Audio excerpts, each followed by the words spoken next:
All right, ladies and gentlemen, let's break down this last bout that will top off and be the first fight on the main card of UFC Fight Night Baku, Azerbaijan, Part 2.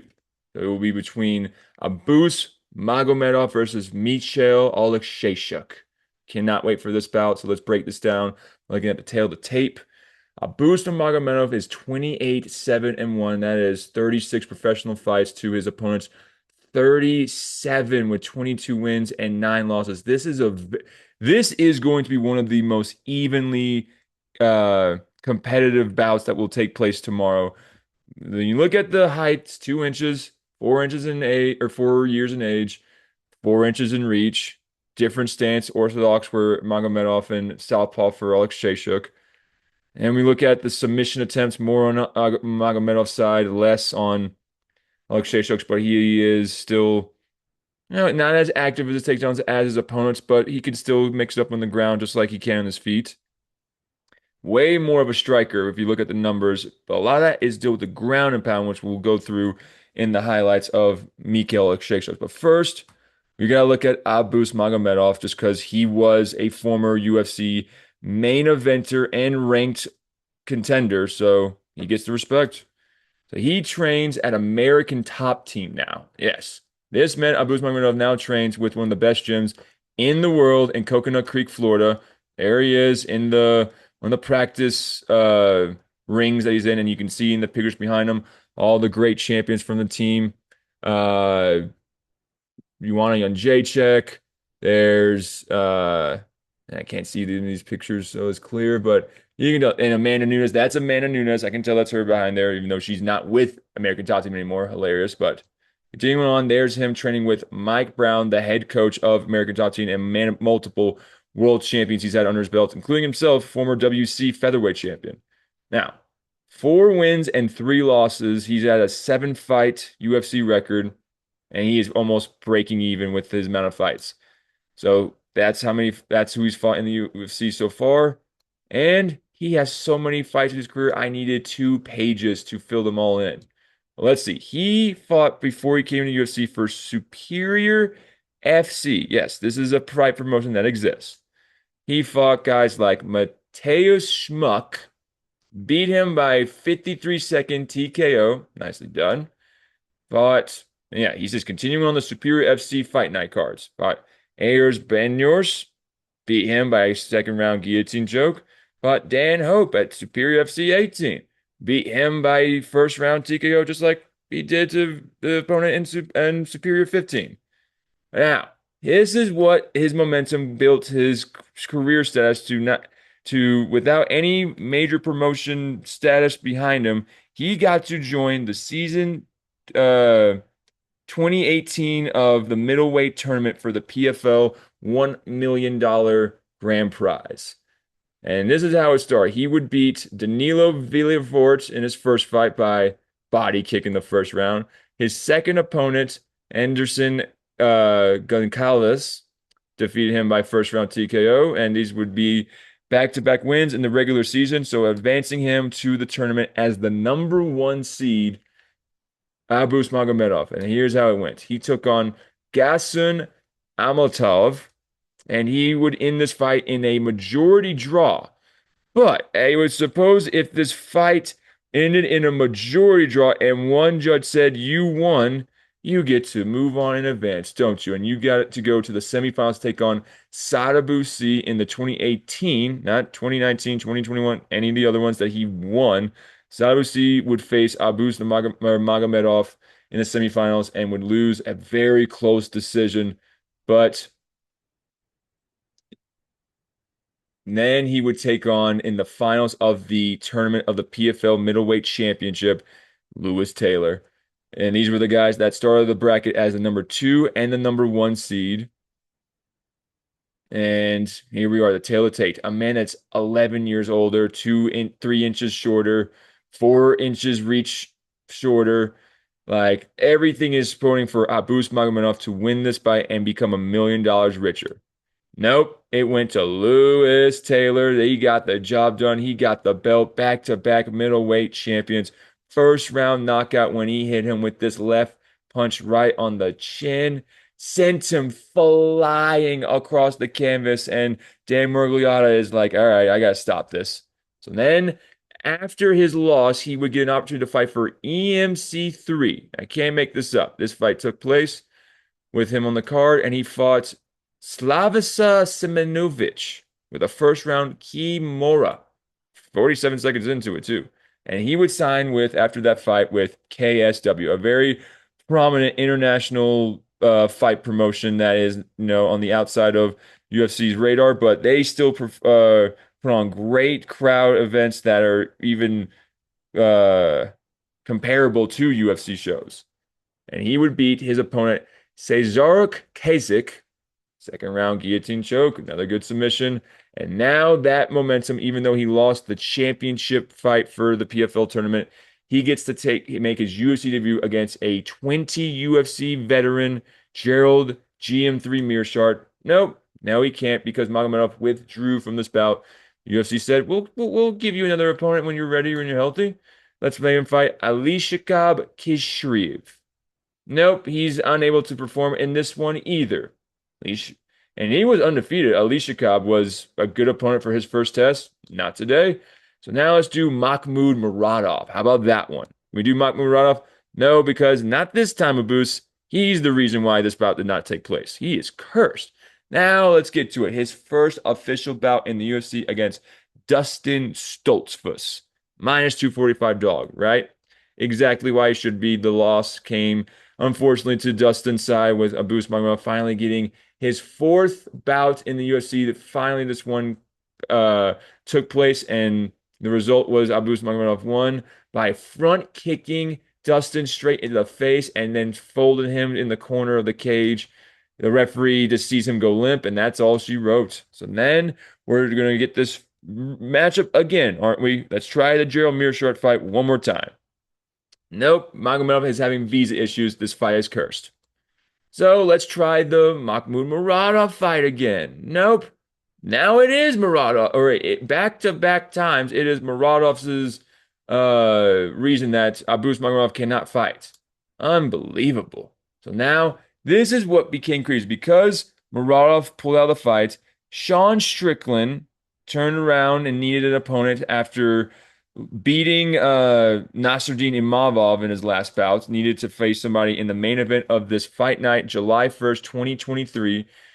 After this man has one win in the UFC, he gets the main event, a UFC fight night, in his second fight against Sean Strickland. Dude, this fight is ridiculous. I get the records will tell you it's not. The odds will tell you it's not.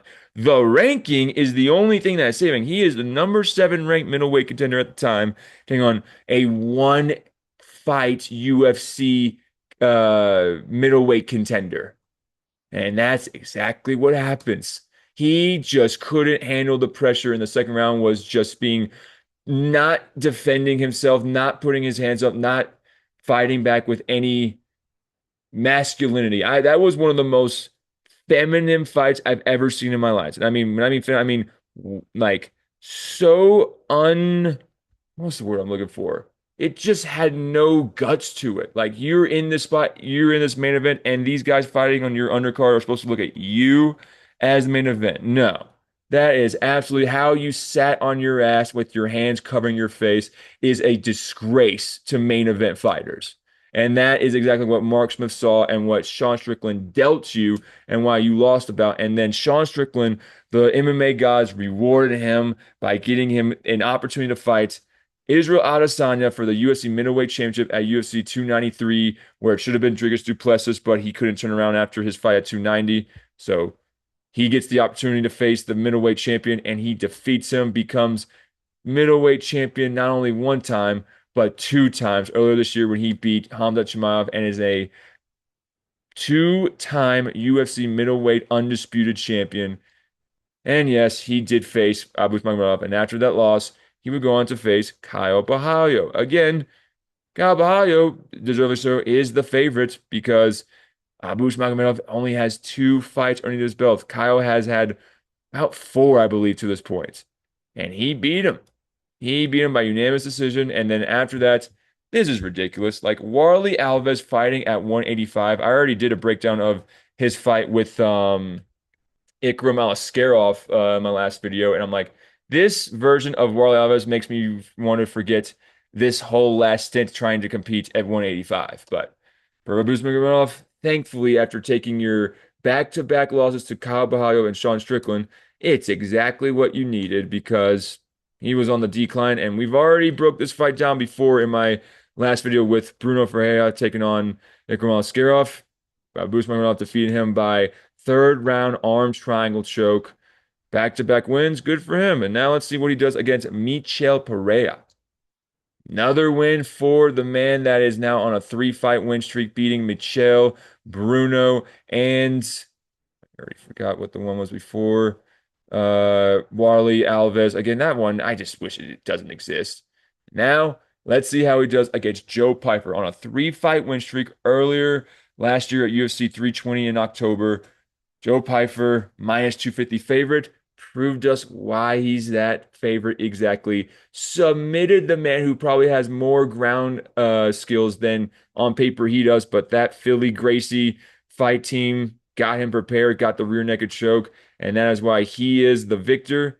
And Abus Magomedov's last bout was that loss, and he will be walking into this weekend's fight night main card battle with Mikhail Oeksiejczuk, with his last bout being a defeat. Now, Mikhail Oeksiejczuk, on the other hand, that's not the case, but we'll get to that. Let's see more about this man. He trains with the Oeksiejczuk team. Him and his brother are two duos who fight in the UFC. Not many can say that, and they both can claim that. But he also trains with Caio Borralho in the Fighting Nerds. You see in the background the Fighting Nerd logo written behind them. And yes, next to him on his left is his younger brother, and the rest on his right are the members, the head coach, and the leading fighter for, in my opinion, of the Fighting Nerds team, Caio Borralho. And we remember he has that fight against Abus, but we'll get there. We'll get there. That is it. Okay, so first, his UFC career is 10 wins, 7 losses, 1 knockout loss. He has 17 UFC fights. This will be his 18th going into this weekend against men who have his 8th. A man that has 7 UFC fights against and will make his 8th against a man that will get his 18th. All right, then, ladies and gentlemen. Yep, those are all of his. Those all of his UFC wins, I believe. Oh no, I had to go to a second page to include all of his UFC fights, ladies and gentlemen. And then he did some work for TFL. I bet you go like, what is TFL? Thunder Strike Fight League.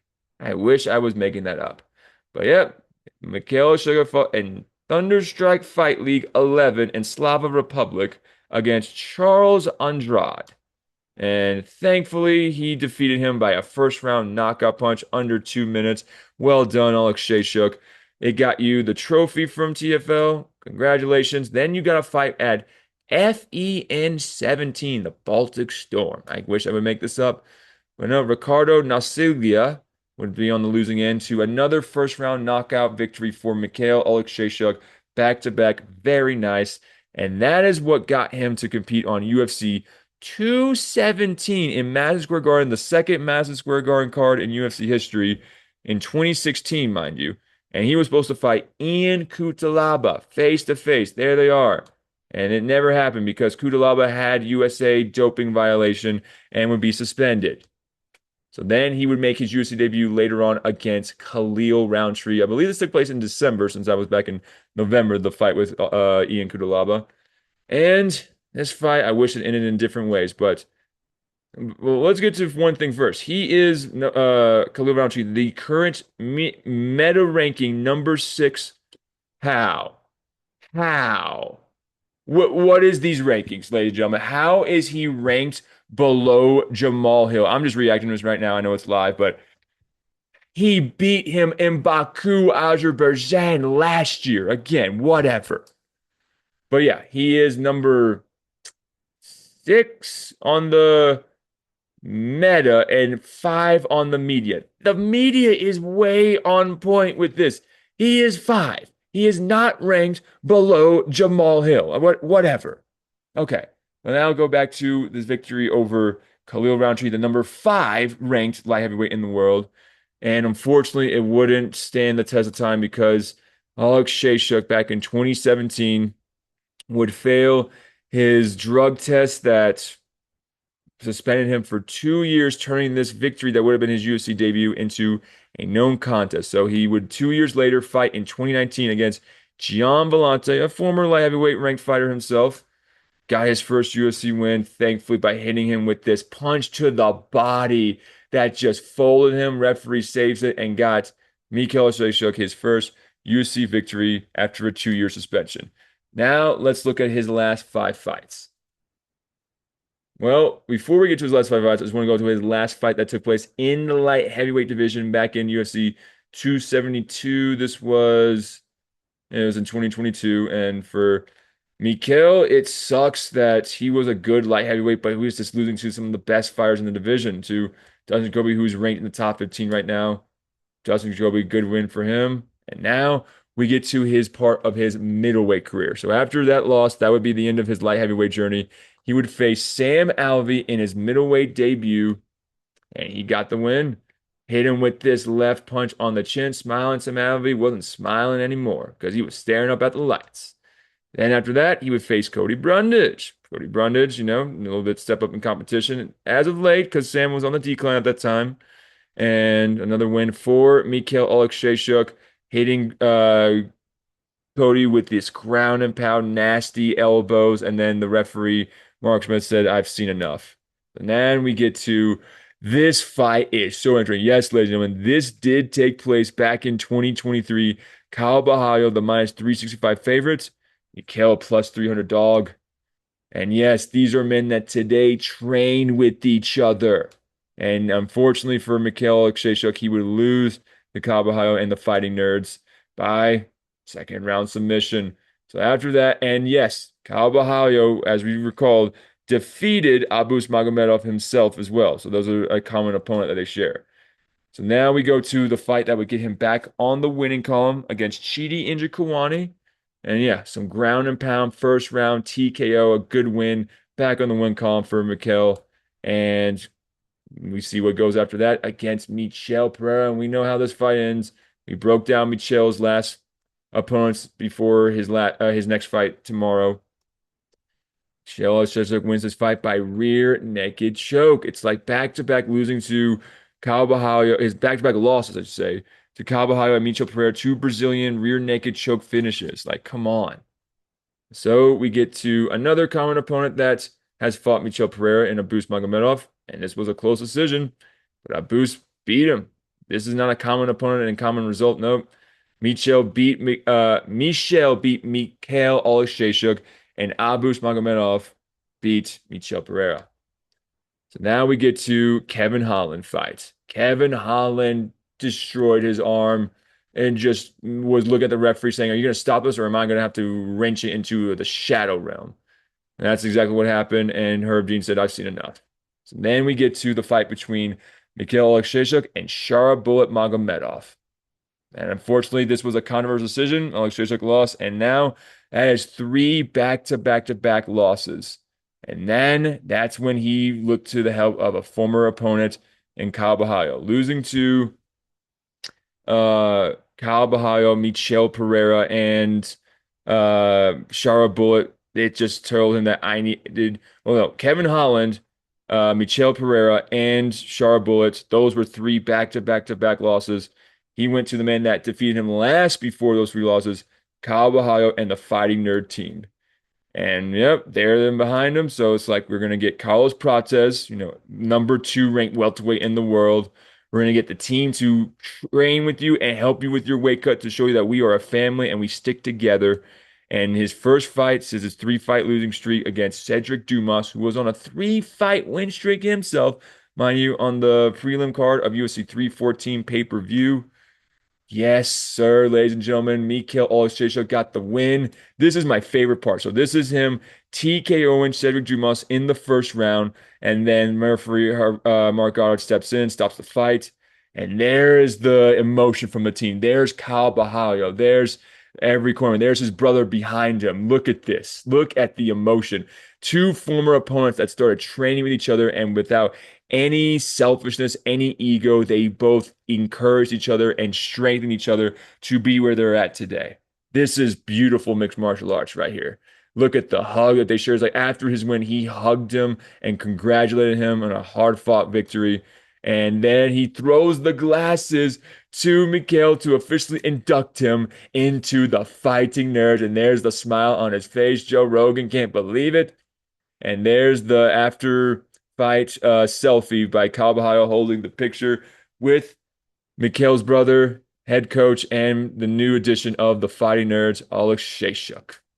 And then his next fight, we're going to get this bout that should have taken place between him and Abus Magomedov. We'll see if he can fight Mikhail Oeksiejczuk.